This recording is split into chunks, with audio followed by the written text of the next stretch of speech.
Hey everybody, my name is Rebecca Washburn from the Chakra Journey, and I'd like to welcome you to this week's Chakra Talk. I thought that this week it would be helpful for us to dive even more deeply into the concept of integration. Like, what does that really mean? And I'm going to give you three steps, three tools using mindfulness to draw the energy back in to allow you to integrate. So I'll be presenting those three steps and talking about what integration really means and what it looks like in our lives. So the word integration actually just means pulling the energy in.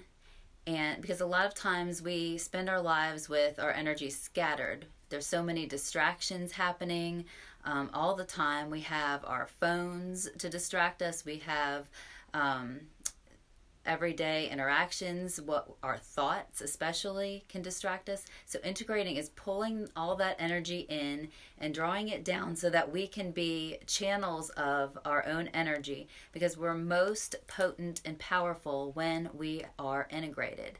And the word integration also means whole. So we're pulling in these parts of ourselves, pulling in our energy so that we can operate from a place of wholeness, a place of unity, all of our parts working together, the masculine, the feminine, all different aspects of us, all of that, when it works together, when we're supporting ourselves, then we are so much more empowered and more potent in the work that we do and the way that we live our lives.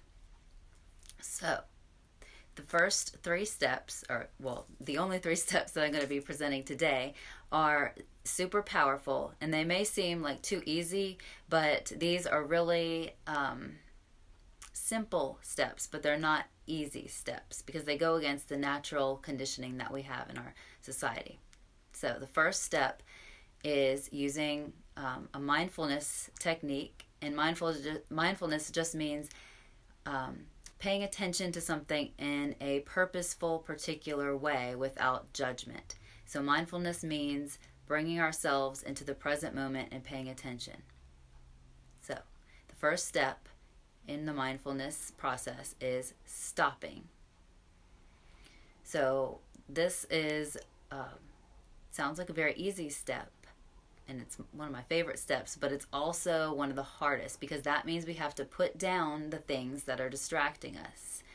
So we might have to stop playing with our phone, or stop interacting with someone else, or stop that train of thought that we realize we're having. So the first step is to actually just stop what we're doing.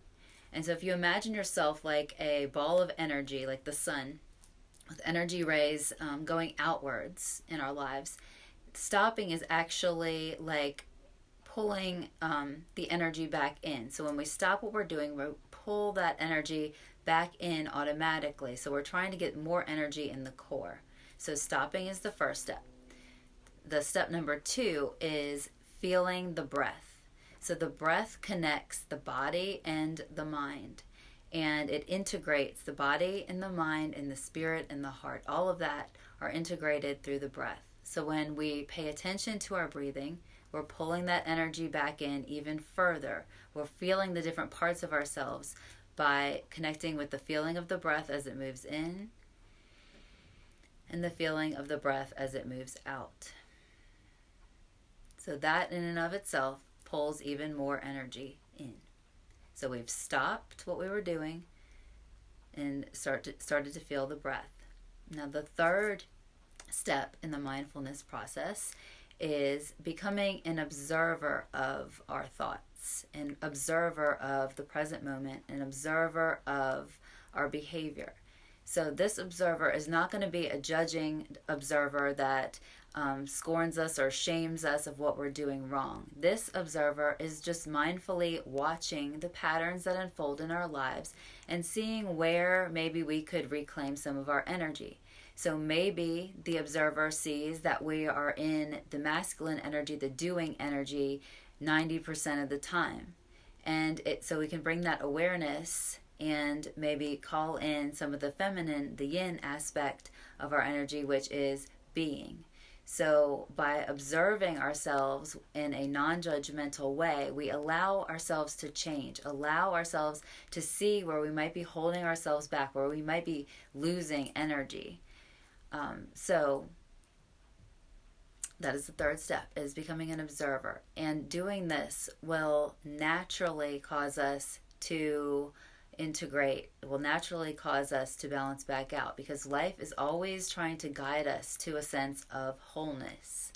And so it will present us with opportunities in our lives to bring us back into balance, bring us back into that state of wholeness and unity. And by observing it, we'll make the process much more quick and smooth. Okay, so let's go over the steps again. Number one is stopping what we're doing, just putting it down, even for a moment. Just putting down what we're doing, reclaiming the energy. Number two, feeling the breath moving in and the breath moving out. And number three is becoming an observer of what's going on within us, our behaviors, our tendencies, and without judgment, just seeing where we could move more into a balanced state so that we can fully harness the energy that we have within us, the potential that we have within us, and allow it to express forth in the world, because that's what we're all here to do. So I hope this was helpful in directing you how to integrate your energy, and just some simple steps that you can incorporate into your life, into your everyday life. And I hope you'll follow along on the chakra journey as we continue our month of integration in November. And if you're watching this on YouTube, feel free to jump over to our Facebook page, or just keep following along with our videos, and we will connect there. And so I will see you guys next time. Thank you so much for tuning in to the chakra journey. Namaste.